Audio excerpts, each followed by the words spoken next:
نحمده ونصلي على رسوله الكريم اما بعد فاعوذ بالله من الشیطان الرجیم بسم اللہ الرحمن الرحیم سبح للہ ما فی السماوات وما فی الارض وهو العزیز الحکیم یا ایھا الذین آمنوا لم تقولون ما لا تفعلون کبر مقتا عند اللہ ان تقولوا ما لا تفعلون ان اللہ یحب الذین یقاتلون فی سبیلہ صفا کانہم بنیان مرصوص صدق اللہ العظیم رب اشرح لی صدری ویسر لی امری واحلل عقدۃ من لسانی یفقہوا قولی اللہم ربنا الہمنا رشدنا واعذنا من شرور انفسنا اللہم ارنا الحق حقا وارزقنا اتباعہ وارنا الباطل باطلا وارزقنا اجتنابہ آمین یا رب العالمین۔ سورہ صف کی پہلی آیت پر ہم گفتگو مکمل کر چکے اور بحیثیت مجموعی سورہ صف ہمارے مطالعہ قرآن حکیم کے منتخب نصاب میں کس جگہ واقع ہوئی ہے اور خود قرآن مجید میں جو 10 صورتیں مدنی یکجا آئی ہیں اور ان کے مشترک اوصاف کیا ہیں ان پر بھی گفتگو ہو چکی ہے۔ اب دوسری آیت دیکھیے، میں نے عرض کیا تھا کہ ان صورتوں میں آپ کو یہ قدر مشترک ملے گی کہ ڈانٹ ڈپٹ کا انداز ہے، زجر و توبیخ کا انداز ہے، ملامت کا انداز ہے۔ فرمایا یا ایھا الذین آمنوا، اے ایمان کے دعوے دارو، اور ایمان کے دعوے داروں میں نے جو عرض کیا تھا تینوں گروپ سامنے سمجھیے، یقیناً ان میں مومنین صادقین بھی ہیں، سچے مومن، ان میں منافق بھی شامل ہیں، اس لیے کہ وہ بھی ایمان کے دعوے دار تھے اور وہ بھی قانونی طور پر مسلمان ہی سمجھے جاتے تھے، حضور ہی کی اقتداء میں مسجد نبوی میں وہ نمازیں ادا کرتے تھے، بلکہ جو ان کا رئیس تھا، رئیس المنافقین عبداللہ ابن ابی، وہ تو چونکہ بڑا سردار تھا، خزرج کا قبیلہ ذرا بڑا قبیلہ تھا اور اس قبیلے کا وہ بہت بڑا سردار تھا، تو وہ اپنی چودراہٹ کے اظہار کے لیے جب حضور خطبہ دینے کھڑے ہوتے تھے جمعے کے روز تو پہلے وہ کھڑا ہوتا تھا اور لوگوں سے کہتا تھا لوگوں دیکھو یہ اللہ کے رسول ہیں، ان کی بات پوری توجہ سے سنو، حالانکہ خود منافق تھا، کٹر منافق، بلکہ حضور کا انتہائی دشمن، لیکن یہ کہ بہرحال دعوے دار تھا اسلام کا اور ایمان کا۔ اور تیسرے جیسا کہ میں نے عرض کیا ضعفاء، کمزور لوگ جو ایمان میں جھوٹے نہیں تھے، ان کی نیک نیتی میں کوئی خلل نہیں تھا، قوت ارادی کمزور تھی۔ یہ دو چیزیں علیحدہ ہوتی ہیں، ایک آپ کا عزم ہے، آپ کا ارادہ ہے، آپ کی خواہش ہے، آپ چلنا چاہتے ہیں کسی راستے پر، قوت ارادی ساتھ نہیں دے رہی۔ کسی شخص کو سگریٹ پینے کی عادت ہو گئی ہے، اب اس کو معلوم ہو گیا کہ سخت مضر ہے، بلکہ فرض کیجئے کوئی مریض ہے، ہارٹ کا پیشنٹ ہے اور اسے ڈاکٹر کہہ رہے ہیں خدا کے لیے یہ سگریٹ چھوڑ دو، تمباکو نوشی چھوڑ دو، تم گویا کہ اپنے آپ کو اندر سے جلا رہے ہو، اسے سب معلوم ہے لیکن نہیں چھوڑ سکتا، قوت ارادی اتنی کمزور ہے، چھوڑنا چاہتا ہے لیکن نہیں چھوڑ سکتا۔ تو یہ دو چیزیں انسانوں کے اندر یوں سمجھیے کہ لازم و ملزوم نہیں ہے کہ اگر حسن نیت ہے تو قوت ارادی بھی مضبوط ہو، یہ ضروری نہیں ہے۔ یہ تو جیسے کہ کوئی انسان جسمانی اعتبار سے زیادہ قوی ہے، کوئی کمزور ہے، بعض لوگوں کا پیدائشی معاملہ ایسا ہوتا ہے، بعض پیدائشی طور پر کمزور ہوتے ہیں جسمانی اعتبار سے، اور بعض جو ہے پیدائشی طور پر جو ہے وہ ایک اچھی صحت لے کر آتے ہیں۔ تو اس اعتبار سے جو ضعیف الارادہ لوگ تھے، کہ جو منافق ہرگز نہیں تھے، لیکن یہ ہے کہ ان کا ایمان اتنا مضبوط نہیں تھا کہ ہر چہ باد آباد پکارا جائے آؤ نکلو اللہ کی راہ میں اور چل رہے ہیں، نہیں، کبھی کبھی ڈھیلے پڑ گئے، ذرا مؤخر کر دیا، یا چلیے کوئی عذر ہے تو اس کو جا کر پیش کر دیا حضور کے سامنے، حضور میری طبیعت ٹھیک نہیں ہے، یا حضور میری بیوی بیمار ہے اور میری بیوی کا دیکھ بھال کرنے والا کوئی اور نہیں ہے، اس طرح کی کوئی بات کہی تو دھوکہ دینے کے لیے نہیں بلکہ حقیقی کوئی عذر تھا اسے پیش کر دیا۔ اور ایک ہے مومن صادق کہ جو ہو سو ہو، میں یہاں بیوی کے پاس رہوں گا تو اگر اس کو موت آنی ہے تو موت کو روک نہیں سکتا، اسے اللہ نے شفا دینی ہے تو میری یہاں موجودگی لازم نہیں ہے کہ اللہ تعالیٰ اس کے بغیر اسے شفا نہیں دے گا، اللہ تعالیٰ کے اختیارات ہیں، میں چاہے یہاں ہوں چاہے نہ ہوں، جو اللہ کی مرضی ہے وہ پوری ہوگی۔ یہ ہے ایمان صادق، سچا ایمان۔ تو اس اعتبار سے یا ایھا الذین آمنوا میں نے کہا ہے کہ یہاں یہ تینوں گروہ بلکہ اکثر و بیشتر درمیانی گروہ جو ہے اس سے خطاب ہو رہا ہے. کمزور لوگ چاہتے ہیں چلنا، نہیں چل پا رہے، چاہتے ہیں کہ آگے بڑھیں، جیسے دوسرے لوگ ہیں اللہ کی راہ میں جان اور مال خرچ کر رہے ہیں، آگے بڑھ رہے ہیں، تو ہم بھی آگے بڑھیں اور ہم بھی آگے نکلیں. فاستبقوا الخیرات. ہر تمام دنیا کے اندر آپ کو معلوم ہے دوڑ لگی ہوئی ہے، دنیاوی دوڑ لگی ہوئی ہے، معاشی دوڑ لگی ہوئی ہے، ہر جگہ پروفیشن کے اندر دوڑ لگی ہوئی ہے. میں اس سے زیادہ بہتر ہو جاؤں، میں اس سے ایکسل کر جاؤں، لوگ زیادہ مریض میرے پاس آنے لگے، یا اسی طریقے سے میری دکان زیادہ چمکے، میرے گاہک زیادہ ہو جائے. یہ دوڑ دنیا کی جو لگی ہوئی ہے، یہ دوڑ دین میں لگاؤ کہ اگر میرا یہ بھائی دین کے لیے محنت کر رہا ہے، کوشش کر رہا ہے، قربانی دے رہا ہے، اس نے انفاق مال کیا ہے، حالانکہ یہ بہت زیادہ امیر نہیں ہے، پھر بھی اس نے اتنا کچھ جو ہے اللہ کی راہ میں لا کر پیش کر دیا ہے، تو میں کیوں نہ اس سے آگے نکلوں. تو یہ مسابقت کا جذبہ ہوتا تھا مومنین صادقین کے اندر، نیکی کے اندر مسابقت، ایک دوسرے سے آگے نکلنے کی کوشش. لیکن جو لوگ اس میں پیچھے رہ جاتے تھے، اب ان سے خطاب ہے یا ایھا الذین آمنوا لما تقولون ما لا تفعلون. اے ایمان کے دعوے دارو کیوں کہتے ہو جو کرتے نہیں ہو. اب دیکھیے اس قدر جامع الفاظ یہ ہیں، اس میں ہر طرح کے لوگ آ گئے. ایک شخص ہے جو اللہ کی محبت کا بڑا دعویٰ کر رہا ہے، ایک شخص ہے جو رسول سے عشق کا دعویٰ کر رہا ہے، نعت پڑھ رہا ہے اور وہ زمین و آسمان کے قلابے ملا رہا ہے حضور کی مدح کے اندر، حضور کی تعریف میں، لیکن عمل کے اعتبار سے کورا ہے، اللہ کے احکام پر عمل نہیں ہے اللہ سے محبت کا دعویٰ، ہے رسول سے عشق کا دعویٰ، جلوس نکال رہے عید میلاد النبی کا، اور اس میں ظاہر بات ہے صبح سے شام تک مشقت جھیل رہے ہیں، لیکن اتباع رسول، رسول کے نقش قدم کی پیروی، اس کا کوئی سوال پیدا نہیں ہوتا. لما تقولون ما لا تفعلون، تو کیوں کہتے ہو جو کرتے نہیں. اسی طریقے سے اس سے بھی نیچے اتریے. میں کہتا ہوں میں نے اللہ کو اپنا رب مان لیا، رضیت باللہ ربا، لیکن اللہ کے احکام پر عمل نہیں کرتا، تو یہ قول اور فعل کا تضاد ہو گیا یا نہیں. میں کہتا ہوں میں رسول کو رسول مانتا ہوں، رضیت باللہ ربا وبمحمد رسولا، میں نے رسول مان لیا محمد کو صلی اللہ علیہ وسلم، فداہ آباؤنا و امہاتنا، لیکن نہ سنت کا اتباع ہے، نہ اسوہ رسول کی پیروی، کچھ بھی نہیں. تو یہ قول و عمل کا تضاد جو ہے، وہ چونکہ جو درمیانی لوگ تھے اور جو منافقین تھے ان کو بھی شامل کر لیجئے. یہ مومنین صادقین سے تو خطاب ہو ہی نہیں سکتا، اس لیے کہ وہ تو ہر وقت حاضر تھے، ہر چہ باد آباد، ماں کشتی درآب انداختیں. اب ہم نے تو اپنی کشتی جو ہے دریا میں ڈال دی، سمندر میں ڈال دی، اب جو ہو سو ہو. کشتی تیرے گی تو ہم بھی تیریں گے، یہ ڈوبے گی تو ہم بھی ڈوبیں گے. انہوں نے گویا کہ ٹوٹلی اپنے آپ کو آئیڈینٹیفائی کر دیا اس مشن کے ساتھ، اس مقصد کے ساتھ. یہ مقصد کامیاب ہوتا ہے تو ہم کامیاب، یہ ناکام ہوتا ہے تو ہم ناکام. Total identification with that cause. لہذا ان سے خطاب نہیں ہے، یہ خطاب بقیہ دو طبقات سے ہے، ضعفاء اور منافقین. لما تقولون ما لا تفعلون، کیوں کہتے ہو جو کرتے نہیں. کبر مقتا عند اللہ ان تقولوا ما لا تفعلون، بہت بڑی ہے بیزاری کی بات اللہ کے نزدیک کہ تم کہو جو کرتے نہیں. یعنی ایک تو یہ ہو سکتا ہے خیال کہ چلیے ہم کچھ کر نہیں رہے، زبانی تو کلامی تو ہم کر رہے ہیں نا، کچھ نہ کچھ کریڈٹ تو ملا آخر. یہ کافروں سے تو یقیناً ہم مختلف ہو گئے نا، جو اللہ کو اللہ مانتے ہی نہیں، رسول کو رسول مانتے ہی نہیں. ان سے تو یقیناً ہم بہتر ہیں، لیکن نہیں، یہ کریڈٹ نہیں ہے، ڈیبٹ ہو جائے گا. کبورا مقتن، مقت جو ہے عربی زبان میں ایک لفظ ہے غضب. اللہ تعالیٰ کے غضب کو بہت بھڑکانے والی شے ہے، لیکن غضب سے آگے کی چیز ہے مقت.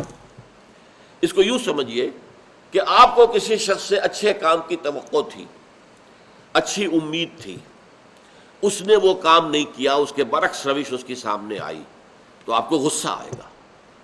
غصہ کیوں آتا ہے؟ مجھے تو اس سے توقع اچھے بات کی تھی، اچھے کام کی تھی، اس میں صلاحیتیں میں دیکھ رہا تھا کہ عمدہ کام کی ہے، اعلیٰ سے اعلیٰ مراتب تک پہنچنے کی ہے، یہ کہاں دھنس کر رہ گیا، کہاں بیٹھ گیا. تو اس میں غصہ آئے گا. اس غصے کے بڑھتے بڑھتے بڑھتے بڑھتے ایک کیفیت وہ ہوتی ہے بیزاری ہو جاتی ہے. اب اس کا ذکر بھی آپ پسند نہیں کرتے، اب آپ کے اندر اس کی طرف سے وہ شدید ایک نفرت پیدا ہو جاتی ہے. یہ بیزاری جو ہے یہ مقت ہے، غضب سے بہت آگے کی شے۔ قرآن مجید میں یہ لفظ آیا ہے نکاح مقت، یعنی وہاں رواج تھا عرب میں کہ فرض کیجئے ایک شخص کی 4-5 بیویاں ہیں، اب اس کا ایک بیٹا، بڑا بیٹا، ظاہر بات ہے وارث بڑا بیٹا ہوتا تھا، وہ ایک ہی ماں سے ہے نا، باقی سوتیلی مائیں جو ہے انہیں وہ اپنے گھر میں ڈال لیتا تھا اپنی بیویوں کی حیثیت سے، گویا کہ یہ میراث کے درجے میں یہ لونیاں ہیں جو اسے مل گئی۔ اسے وہ خود بھی کہتے تھے کہ اگرچہ یہ رواج ان کے ہاں تھا لیکن کہتے تھے یہ نکاح مقت ہے، بہت گھناؤنا نکاح ہے، بہت بری بات ہے۔ جو باپ کی منکوحہ رہی ہے، باپ کے زیر نکاح رہی ہے، اس کو اپنی بیوی بنا لینا، چاہے 2 بول جو ہے ایجاب و قبول کے بھی پڑھ لیے جائیں، آپ باضابطہ نکاح کر رہے ہیں ان سے، لیکن وہ تمہاری ماں ہے، سوتیلی ماں، اس سے نکاح کر رہے ہیں، یا بغیر نکاح کے انہیں لوڈیوں کی طریقے سے اپنے گھر میں ڈال لینا، تو اس کو وہ کہتے تھے نکاح مقت، یعنی یہ کہ ان کے ہاں یہ لیگل تو تھا، ایک شخص کو یہ اختیار حاصل تھا قانونی اعتبار سے۔ جیسے آج ہم دیکھ رہے ہیں 2 مردوں کی شادی لیگلائز ہو رہی ہے، 2 عورتوں کی شادی لیگلائز ہو رہی ہے، ہومو سیکشول میرجز 2 ملکوں میں تو قانونی طور پر یہ پہلے سے ہی ہے، اب کسی تیسرے ملک کے اندر بھی اس کی جو قانون سازی کے لیے تجویز بن چکی ہے۔ ایک مرد شوہر کہلائے گا، دوسرا مرد اس کی بیوی کہلائے گا، اور قانون انہیں اس حیثیت سے ایکسیپٹ کرے گا۔ وہ جو بیوی ہے مرد، وہ ظاہر بات ہے کہ اگر پھر کوئی سیپریشن ہوگی تو وہ سارے حقوق جو ڈائیورسڈ وائف کو ملنے چاہیے وہ اسے ملیں گے۔ اب یہ آپ سوچئے کہ کس قدر گھناؤنا فعل ہے، لیکن ہو رہا ہے دنیا میں۔ اسی طرح وہاں پر اگرچہ وہ کہتے تھے گھناؤنا کام ہے، یہ بڑا نفرت اور بیزاری والی بات ہے کہ کوئی شخص اپنی باپ کی منکوحہ بیویوں کو وہ اپنی لونیاں بنا لے یا ان سے نکاح کر لے، اسے کہتے تھے نکاح مقت۔ یہ مقت کا لفظ ہے، میں نے اس لیے حقیقت آپ پر واضح کی ہے کہ غضب سے بہت آگے کا لفظ ہے یہ۔ کبر مقتا عند اللہ ان تقولوا ما لا تفعلون، اللہ کے نزدیک بڑی بیزاری والی بات ہے یہ کہ تم کہو جو کرتے نہیں ہو۔ یعنی یہ قول و عمل کا تضاد جو ہے تمہیں اللہ کے ہاں کوئی کریڈٹ نہیں دلوائے گا، تمہیں اللہ تعالیٰ کے ہاں اس کے اچھی باتیں کہنے کا اور اچھی باتوں کا دعویٰ کرنے کا اور ایمان کا اور محبت خداوندی اور محبت رسول اور عشق رسول کے دعوے کرنے کا کوئی کریڈٹ نہیں ملے گا اگر تمہارا عمل جو ہے اس کے متوازن موجود نہیں ہے۔ اگر اس کے برابر اس کے متوازن عمل بھی ہے تو کیا کہنے، نور علی نور، قول پر بھی یقیناً بڑا ثواب ملے گا اور عمل کے اوپر بھی ثواب ملے گا۔ دونوں چیزیں جمع ہو گئی ہیں، دونوں ایک دوسرے کی تائید کر رہی ہیں، دونوں ایک دوسرے کی تقویت کا موجب ہے۔ لیکن یہ کہ اگر عمل نہیں ہے، اور یہ ہم پڑھ چکے ہیں سورہ حمیم و سجدہ میں، خاص طور پر ایک داعی جو ہے اللہ کے راستے میں لوگوں کو اللہ کی طرف بلانے والا شخص، وَمَنْ أَحْسَنُ قَوْلًا مِّمَّنْ دَعَا إِلَى اللَّهِ وَعَمِلَ صَالِحًا وَقَالَ إِنَّنِي مِنَ الْمُسْلِمِينَ۔ اس شخص سے بہتر کس کی بات ہوگی کہ جو اللہ کی طرف بلائے لوگوں کو اور خود عمل نیک کرتا ہو، یہ اس کے لیے شرط لازم ہے، اور یہ کہے کہ میں بھی مسلمانوں میں سے ہوں، میں بھی اللہ تعالیٰ کا فرما بردار ہوں، میں بھی اللہ کا حکم ماننے والا ہوں، اسی کے فرامین پر چلنے والا ہوں، میں کوئی بہت اونچی شے نہیں ہوں، میں کوئی بڑے بڑے ہی تقویٰ کا اور زہد کا دعویٰ نہیں کر رہا ہوں، میں بھی کمزور آدمی ہوں، مجھ سے بھی کبھی خطا ہو سکتی ہے، مجھ سے بھی غلط کام ہو سکتے ہیں، لیکن میں توبہ کرتا ہوں، فوراً پلٹ آتا ہوں، رجوع کرتا ہوں، اللہ کے جناب میں پچھتاوے کے ساتھ جو ہے رجوع کرتا ہوں۔ تو یہ کیفیت انسان میں برقرار رہے۔ تو یہ شے جو ہے اسی طریقے سے سورہ بقرہ کی وہ آیت بھی میں آپ کو سنا چکا ہوں، اتامرون الناس بالبر وتنسون انفسکم وانتم تتلون الکتاب افلا تعقلون، کیا تم لوگوں کو نیکی کی، بر کی، تقویٰ کی، خیر کی تلقین کرتے ہو اور اپنے آپ کو بھول جاتے ہو، اپنے دامن کو نہیں دیکھتے، اپنے عمل کو نہیں دیکھتے، اپنے گریبان میں نہیں جھانکتے، ذرا حال ہے کہ تم کتاب پڑھتے ہو، تلاوت کرتے ہو، تو تمہیں عقل نہیں ہے، تم سوچتے نہیں ہو، غور و فکر سے کام نہیں لیتے۔ افلا یتدبرون القرآن ام علی قلوب اقفالها، کیا یہ قرآن پر تدبر نہیں کرتے یا ان کے دلوں کے اوپر اس کے تالے پڑ گئے؟ تو یہ جو ہے دوہری بات ہو جائے گی۔ ایک تو یہ کہ ایک شخص صرف دعویٰ کر رہا ہے ایمان کا، اللہ کی محبت کا، رسول سے ساتھ عشق کا، لیکن قول اس کے برعکس، عمل اس کے برعکس ہے۔ ایک شخص جو اس سے بھی آگے بڑھ کر خیر کا داعی بن کر کھڑا ہو جاتا ہے، بھلائی کی طرف لوگوں کو بلاتا ہے، نیکی کا حکم دیتا ہے، بدی سے روکتا ہے، اللہ کی طرف بلانے والا ہے، داعین اللہ، اللہ کی طرف بلانے والا، لیکن اپنے کردار میں گھٹیا ہے، نیچ ہے، بہت ہی غلط کردار کا آدمی ہے. تو در حقیقت یہ چیزیں جو ہے یہ اس میں آ جائیں گی. کبر مقتا عند اللہ ان تقولوا ما لا تفعلون. اللہ کے نزدیک بڑی بیزار کن ہے یہ بات، بہت بڑی بات ہے بیزاری کے اعتبار سے کہ تم کہو جو کرتے نہیں. اب دیکھیے اس کے بعد فوراً کنٹراسٹ دکھا دیا گیا.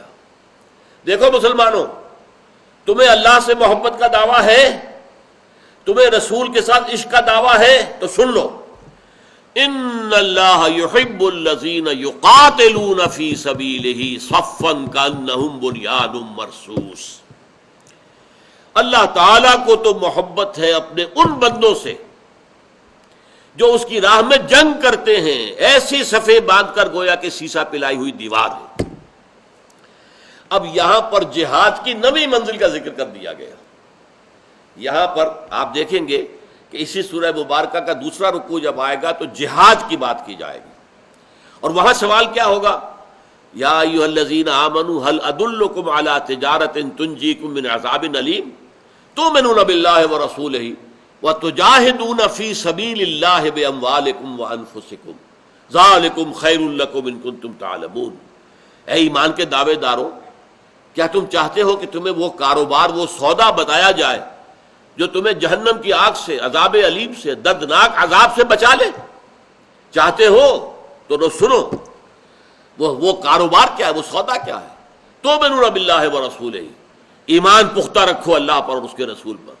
وتجاہدون فی سبیل اللہ باموالکم وانفسکم، اور جہاد کرو اللہ کی راہ میں اور اس میں کھپاؤ اپنے مال بھی، اپنی جانیں بھی. تو یہ جہاد کا براڈ بیس، جہاد فی سبیل اللہ. میں آپ نے اپنی اس تقریر میں عرض کر چکا ہوں، جیسے پیرامڈز، جیسے کہ یہ اہرام مصر ہیں، وہ تکون سے جو جاتی ہے پیرامڈ بنتا ہے تو نیچے براڈ ہے بیس، لیکن یہ رفتہ رفتہ رفتہ رفتہ کم ہوتے ہوتے ہوتے وہ ٹاپ پر آتا ہے. تو جہاد فی سبیل اللہ بہت براڈ بیسڈ ہے، لیکن یہ 8 منزلوں کے بعد قتال فی سبیل اللہ بنتا ہے. یہاں میں ذرا ایک بات کی طرف اشارہ کر دوں کہ آج پوری دنیا میں جہاد کا لفظ بدنام ہو گیا ہے، گالی بن گیا ہے، اور قتال کا لفظ وہ تو کہتے ہیں کہ قرآن مجید میں سے ان آیات کو نکال دیا جائے، بلکہ ان کے زیر اثر، آج مغرب کے زیر اثر جو ان کا حکم ماننے والی حکومتیں ہیں، وہ کم سے کم قرآن سے تو نہیں نکال سکتے، لیکن اپنے مدرسوں اور سکولوں کے نصاب میں سے ان آیات پر کو نکال رہے ہیں کہ جہاد اور خاص طور پر قتال کی آیات نکال دی جائے. اپنے نصاب میں تو کر سکتے ہیں نا کہ ان آیات کا ذکر نہ ہو. سعودی عرب میں یہ حکم دیا گیا کہ جہاد اور قتال اور خاص طور پر نصارہ اور یہود کے بارے میں قرآن مجید میں جو آیات آئی ہیں ان کو اپنے خطبوں میں بیان نہ کیا جائے. یہ ہو چکا ہے. جو بھی انگریز کی جیب میں ہے، جو بھی امریکہ کی جیب میں لوگ ہیں، اور ہمارے ہاں جو کچھ ہو رہا ہے، یہ تعلیم کا نیا نظام جو بن رہا ہے، جو یہ امپورٹڈ جو وزیر تعلیم ہے، ایک این جی او سے لی گئی تھی اور وہ آج جو ہے بلوچستان سے جو منتخب ہو کر آئی ہیں اور وہ وزیر تعلیم ہے. اصل میں ان کا مقصد کیا ہے جو امریکہ نے ان کے حوالے کیا ہوا ہے کہ پاکستان کے اندر بھی نصاب میں سے، اسلامیات کے نصاب میں سے وہ حصے نکال دیے جائیں جس سے کہ لوگوں کے اندر جہاد اور قتال کی فضیلت اور اس کے لیے جذبہ ابھرتا. قرآن میں رہے، ٹھیک ہے، قرآن سے تو کوئی نہیں نکال سکتا، کسی کا باپ نہیں نکال سکتا، اس لیے کہ قرآن مجید کی حفاظت کا ذمہ اللہ نے لیا ہوا ہے. انا نحن نزلنا الذکر وانا لہ لحافظون، ہم ہی ہیں اس ذکر کے نازل کرنے والے اور ہم ہی اس کے محافظ ہیں. اس کے اندر سے نکالا نہیں جا سکتا. ایک موقع پر گلیڈسٹون تھا کہ جو وزیر اعظم تھا برطانیہ کا، اور اس نے اپنی پارلیمنٹ میں قرآن مجید کا نسخہ یوں لہرایا تھا، جب تک دنیا میں یہ کتاب موجود ہے امن قائم نہیں ہو سکتا. اسی طریقے سے کلکتہ ہائی کورٹ نے فیصلہ دیا تھا کہ قرآن مجید کو بین کر دیا جائے انڈیا کے اندر. اس میں تو آیات ہے قتال کی ہے، جہاد کی، اگرچہ اس میں جو میں اپنی پہلی تقریر میں بیان کر چکا ہوں، مغالطے جو پیدا ہوئے دنیا میں ان میں ہمارا اپنا عمل دخل ہے. ہم نے جہاد کی ہر شکل کو جنگ قرار دے دیا، اور جنگ جو ہے مسلمان جب بھی کرے، جس شکل میں کرے، جس مقصد سے کرے، وہ جہاد فی سبیل اللہ ہے. تو ہم نے خود بدنام کیا ہے. اس حوالے سے یہ جان لیجیے یہاں جس قتال کا ذکر ہو رہا ہے یہ وہ 8 منزلوں سے گزر کر جہاد کرنا اور قتال کرنا ہے. پہلے دعوت دینی ہے، پہلے اپنے آپ کو پورا اتارنا ہے اللہ تعالیٰ کے احکام کے مطابق، اپنے نفس کے خلاف جہاد کرنا ہے، معاشرے کے غلط جو دباؤ ہیں ان کو ریزسٹ کرنا ہے، ان کے خلاف جہاد کرنا ہے کہ تم ہمیں ادھر دلانا چاہتے ہو، ہم نہیں جانا چاہتے، ہم دوسری طرف جائیں گے. شیطان کے خلاف جہاد کرنا ہے جو ہمارے نفس کے اندر پھونکے مارتا ہے اور ہماری جو خواہشات ہیں ایڈ لبیڈو، جو ہمارے اندر شہوات ہیں ان کے اندر پھونکے مار کر انہیں مشتعل کرتا ہے. پھر یہ کہ معاشرے کے اندر غلط نظریات کے خلاف جہاد ہے، غلط فلسفوں کے خلاف جہاد ہے، غلط خیالات کے خلاف جہاد ہے، اور دین کی دعوت دینا ہے حکمت کے ساتھ، موعظہ حسنہ کے ساتھ. جدال کرنا پڑے تو وہ بھی بہت عمدہ طریقے سے، وجادل بالتی احسن. پھر اگر تکلیف آ رہی ہے تو جھیلی جائے، برداشت کی جائے، ریٹیلیٹ فوراً نہ کیا جائے جب تک کہ طاقت اتنی نہ ہو جائے کہ آپ شور ہو جائیں کہ اب ہمارے پاس اتنی طاقت ہے کہ ہم اس نظام باطل سے ٹکرا کر اور اس کو ہم ختم کر سکتے ہیں. تب میدان میں آئے، قتال کا معاملہ بھی آ جائے گا. لیکن ان منزلوں سے گزرے بغیر یہ تو ہو سکتا ہے کوئی جنگ جائز ہو، اپنے حقوق کے لیے جنگ کی جا رہی ہے، ظاہر بات ہے.